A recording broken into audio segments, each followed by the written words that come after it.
komunitas ini berdiri sejak tahun 2016. Di sekitar Cilengsi itu ternyata banyak anak pemulung yang sering mereka temui. Dalam memahami fenomena gelandangan dan anak jalanan, kita tidak bisa menggunakan hanya satu perspektif saja. Warga masyarakat yang memang perlu bantuan pelayanan kesehatan, kami sudah ciptakan inovasi solid untuk bisa menjaring warga masyarakat miskin yang membutuhkan fasilitas.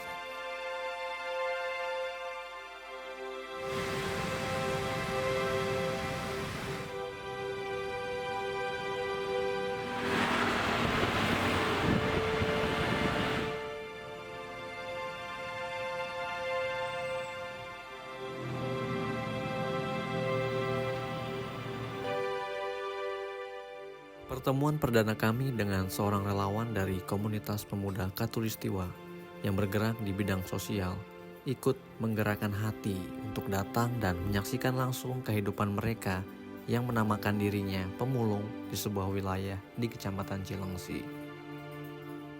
Kepada kami, Tiara bercerita, komunitas yang berdiri sejak tahun 2016 ini memiliki program yang bernama Lentera Mengajar. Fokusnya adalah membantu anak-anak pemulung di sini dengan mengadakan kegiatan sekolah terbuka.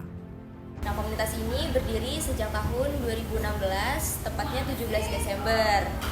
Jadi awal mulanya sejarah terbentuknya itu ada 7 orang founder dari Universitas Pertiwi yang ada di Kecamatan Cilengsi.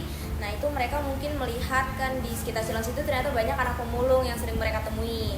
Nah, setelah diobservasi ternyata mereka tinggal di satu lingkungan yang sama. Jadi disitulah akhirnya ketujuh founder ini itu mendirikan sekolah terbuka dari komunitas ini, yaitu Lentera Mengajar di sekitar pemukiman pemulung itu.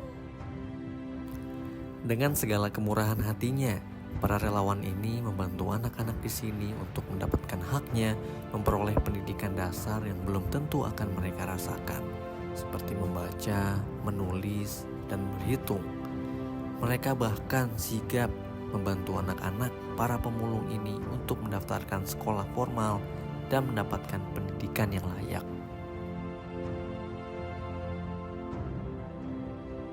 Ya, kalau sebenarnya kita fokusnya ke baca tulis berhitung ya, karena kan memang itu yang mereka harusnya dapetin, yang gak mereka dapetin di sekolah. Tapi karena sekarang juga rata-rata sudah masuk sekolah, jadi kita lebih paling ya KBM kita itu kayak melatih motorik halus gitu, kayak kita bikin kerajinan, terus juga kayak sekarang kita lebih banyak sih kolaborasi.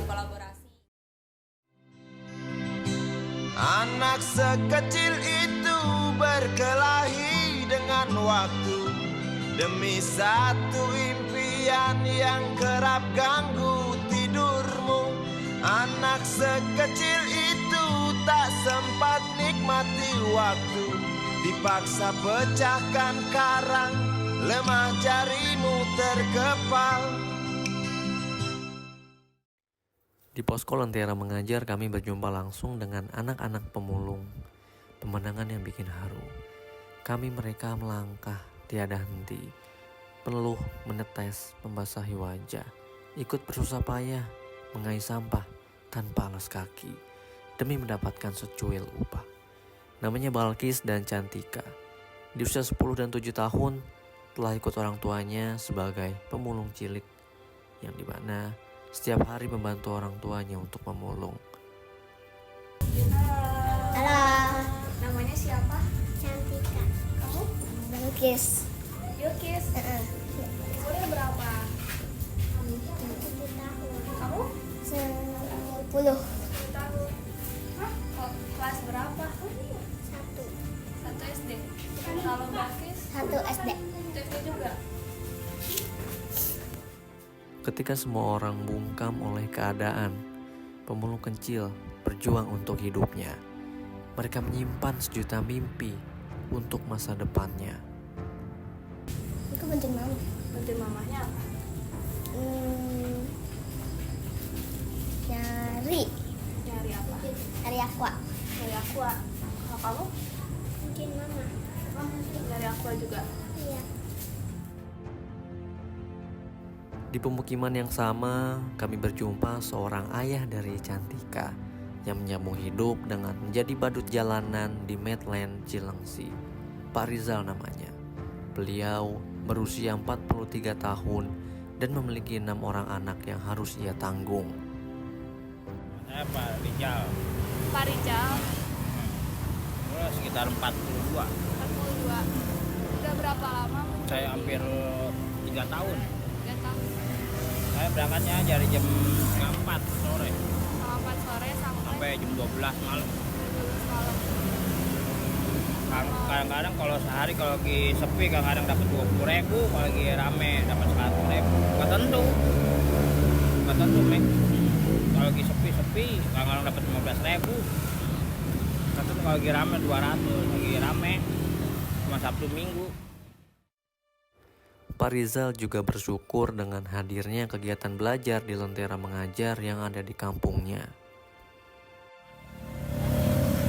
Punya anak Anak berapa? 6. Anaknya 6. Sekolah lama ini juga kalau ngajar les di Posyandu. Pelibatan anak-anak dalam kegiatan memulung ini mendapatkan banyak perhatian.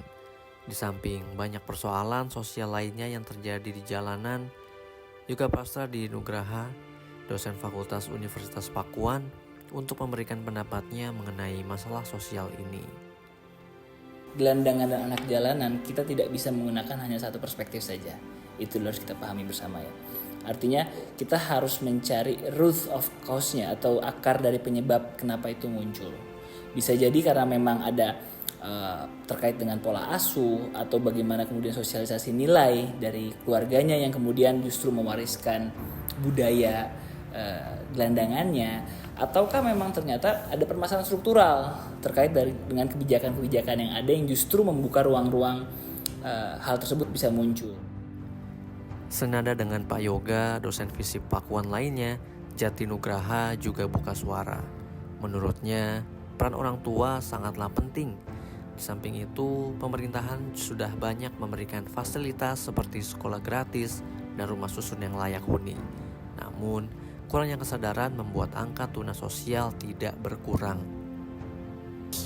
Pemerintah turun tangan juga untuk membina yang kalangan orang tua mereka agar nanti anak-anaknya bisa diberitahu dari keluarga ya, dari lingkungan terkecil, dari keluarga dulu baru merambat ke masyarakat. Tapi kalau keluarga sendiri tidak mensupport itu kan pemerintah sendiri sulit. Bahkan pemerintah sendiri kalau di kampung pemulung yang Cilengsi itu sudah memberikan fasilitas untuk rumah susun. Mereka juga tidak mau pindah karena mereka tinggal di situ nyaman, walaupun rumah-rumah yang ilegal ya, liar di pinggir jalan, itu mereka dekat dengan tempat memulung mereka ya, tempat mencari nafkah mereka.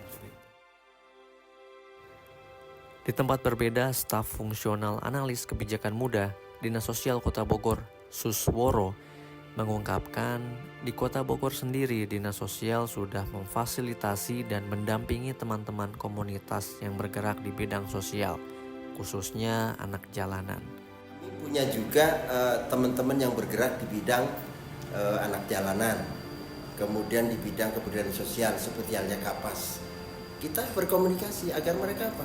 Mereka punya kekuatan finansial, tapi katakanlah untuk terjun ke masyarakat perlu pendampingan dari dinas sosial.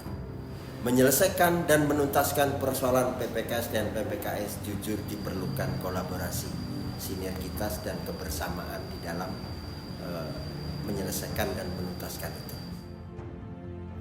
Sisi lain, banyak harapan agar pemerintah lebih memperhatikan kondisi sosial masyarakat, termasuk pemulung, utamanya kondisi mereka dan juga anak-anak pemulung untuk dapat mengenyam pendidikan sehingga mereka tidak perlu lagi menjadi seorang pemulung.